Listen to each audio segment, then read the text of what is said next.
మిత్రులారా, భక్త బాంధవులారా, ఇప్పుడు 21వ శ్లోకం నుంచి చెప్పుకుందాం. ఈ శ్లోకంలో అంత చక్కగా చెప్పారు. క్రిందటి శ్లోకంలో మనసు కోతి చంచలమైంది అన్నారు. ఇప్పుడు దాన్ని అందమైన డేరా కింద వర్ణిస్తూ చెప్తున్నారు. ఇప్పుడు శ్లోకాన్ని చదువుదామండి.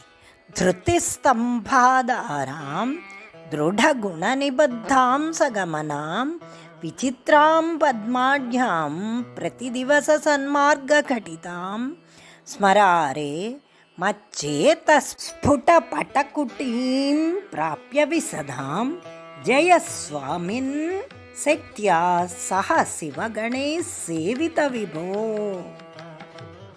ఇక్కడ 21వ శ్లోకంలో శంకర్లు తన మనస్సుని శివుణ్ణి అతని అధీనంలోకి తీసుకోమని రిక్వెస్ట్ చేస్తున్నారండి. తన మనస్సు గుడ్డతో నిర్మించిన డేరాల వల్లే మంచి వాసయోగ్యం అని చెప్తున్నారు. సో అమ్మ పార్వతితో పాటు వచ్చి ఉండమని ప్రార్థిస్తున్నారు. ఇంకా ఈ శ్లోకంలో స్వామిని పరమశివుణ్ణి ఎంత చక్కగా సంబోధన చేశారో ఫస్ట్ సంబోధనలు వినండి. స్మరారే 3వ లైన్లో ఫస్ట్ పదం స్మరారే అంటే స్మర ప్లస్ అరే అంటే మన్మధుడి యొక్క అరి అంటే శత్రువు అన్నమాట. మన్మధుడి యొక్క శత్రువు ఎవరు? పరమశివుడు. ఓ శివ, మన్మధునికి శత్రువు అయిన ఓ శివ. తర్వాత 4వ లైన్కి రండి. స్వామిన్ అంటే స్వామి అంటే లోకాలకు సకల లోకాలకు ప్రభువైన ఓ ఈశ్వర. నెక్స్ట్ గణై అంటే ప్రమద గణముల చేత సేవిత సేవింపబడే ఓ శంకర. నెక్స్ట్ విభో అంటే సర్వవ్యాపకుడివి సమస్త లోకాలకు ప్రభువు అయిన ఓ ప్రభో ఓ శివ. నెక్స్ట్ శివ అంటే ఆ సకల మంగళ స్వరూపుడువు ఆనంద స్వరూపుడువు అయిన ఓ పరమేశ్వర అని ఎన్ని విధాలుగా స్వామిని పరమశివుణ్ణి శంకరాచార్యుల వారు సంబోధన చేసి శ్లోకంలోకి వెళదాం. ఇప్పుడు ఇది 3, 4 శ్లోకాల్లో సంబోధన ఉంది. నాలుగో లైన్ అంతా కూడా శ్లోకం కాదండి, సారీ లైన్ 4వ లైన్ అంతా కూడా సంబోధన. అయితే ఇప్పుడు ఫస్ట్ లైన్కి రండి. ధృతి స్తంభాధారం అంటే ధృతి అంటే ధైర్యముని, స్తంభముగా, ఆధారముగా కలదియు, దృఢ గుణ నిబద్ధాం అంటే దృఢం అంటే గట్టైన స్థిరమైన, గుణం అంటే సత్వరజస్తమో గుణాలు అని త్రిగుణాలతో అనే త్రిగుణాల త్రాళ్లతో నిబద్ధాం కట్టబడినదయు, సగమనాం అంటే గతితో కూడింది అంటే ఎక్కడికి కావాలంటే అక్కడికి తీసుకెళ్ళవచ్చు అన్నమాట. తిరుగుతూ ఉంటుంది. ఎక్కడికైనా మనకు కావాల్సిన చోటకి తీసుకుని వెళ్ళిపోవచ్చు అనమాట. అలాంటి వీలైంది. విచిత్రం అంటే రకరకాల వర్ణాలతో కలిసి ఉన్నది, వర్ణాలు కలిగినది, లేకపోతే ఆశ్చర్యకరమైనదని కూడా అనొచ్చు. పద్మాఢ్యాం అంటే పద్మ ప్లస్ ఆఢ్యాం అంటే పద్మము వలె సంపన్నమైనది అంటే సుందరమైనది అని చెప్పచ్చు. లేకపోతే ఐశ్వర్యం అనేది చాలా పద్మములాగా, పద్మానికి బోల్డ్ 4 గుణాలు ఉన్నాయని మీకు చెప్పాను కదండి. అలాగా చాలా మృదువైనది, ఆర్ద్రమైనది, అన్ని స్వచ్ఛమైనది, అలాగ నిండి పద్మ అలాంటి మంచి గుణాలతో సంపన్నంగా ఉన్నది. ప్రతి దివస అంటే ప్రతిదినమునందు, సన్మార్గ మంచి మార్గమునందు, ఘటిత కూర్చబడినదియు అంటే నిత్యం దైవనామస్మరణ చేసేది అని అంటే శుద్ధమైనది. ప్రతినిత్యం మంచి మంచి మార్గంలో నడిచేది. అయితే డేరా ఇది ఒక డేరా అన్నమాట. డేరా అంటే టెంట్. పూర్వం చూడండి, రాజులు ఎక్కడికి వెళ్తే అక్కడ వాళ్ళ సైనికులకు ఆజ్ఞ ఇచ్చేవారు అనమాట.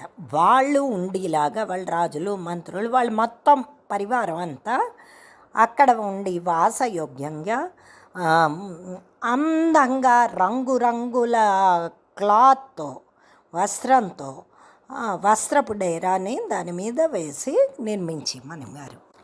ఈ విధంగా ఎక్కడ పెడితే అక్కడ చక్కటి గుడ్డ డైరాలతో నిర్మించుకునేవారు. అంటే సంచరిస్తున్నప్పుడు మధ్యలో వాళ్ళకి ఎక్కడ కన్వీనియంట్ ఉంటే అక్కడ వేయించుకొని దానిలో నివసించేవారు.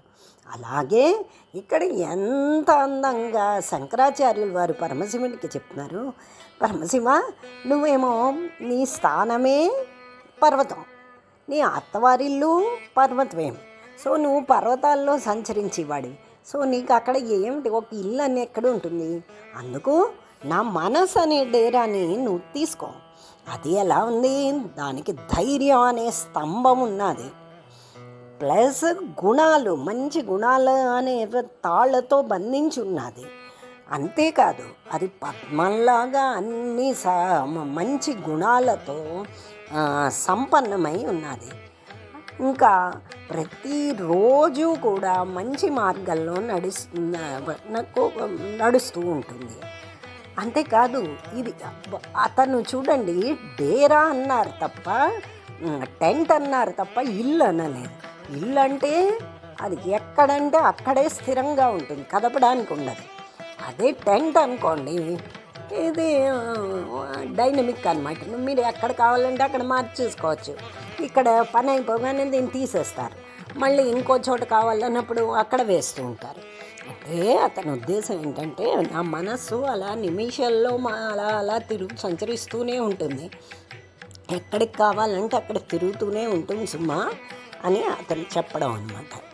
అయితే అటువంటి విసదాం నిర్మలమైనదియు మచ్చేత అంటే నా మనస్సు అని స్ఫుట అంటే స్ఫుటమైన పటకుటి ఈ దేహం అనే డేరాతో వస్త్రంతో కప్పబడి ఉంది. ఆ డేరా ఆ టెంట్ కూడాను దేహం అనే వస్త్రంతో నిర్మించబడింది.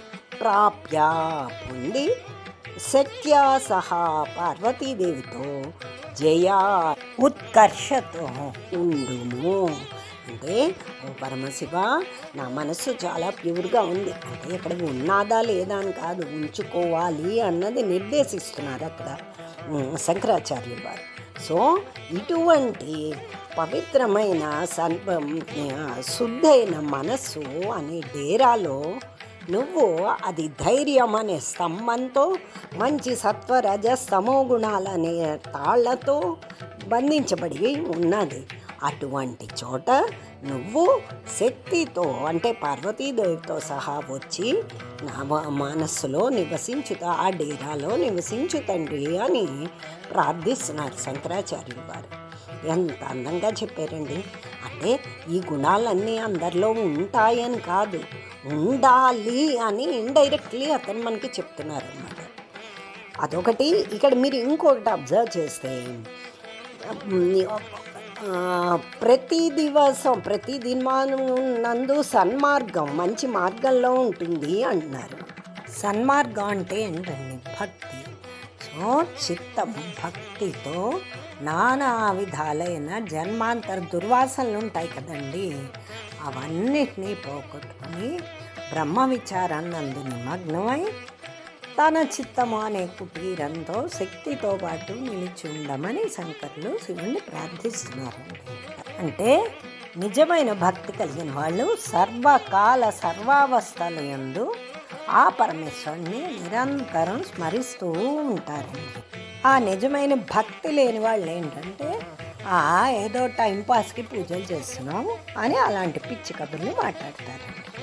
సత్వ రజస్తమో గుణాలు అన్నిటితో కూడిన తాళ్లతో బంధించిన డేరాన్ని ఈ దేహం అనే వస్త్రంతో నిర్మించబడి రంగురంగుల డిజైన్తో ఉన్న ఈ మనస్సుని పరమశివుడికి అర్పించడానికి ఈ శ్లోకం ద్వారా శంకరాచార్యులు వారు మనకి తెలియచెప్తున్నారు.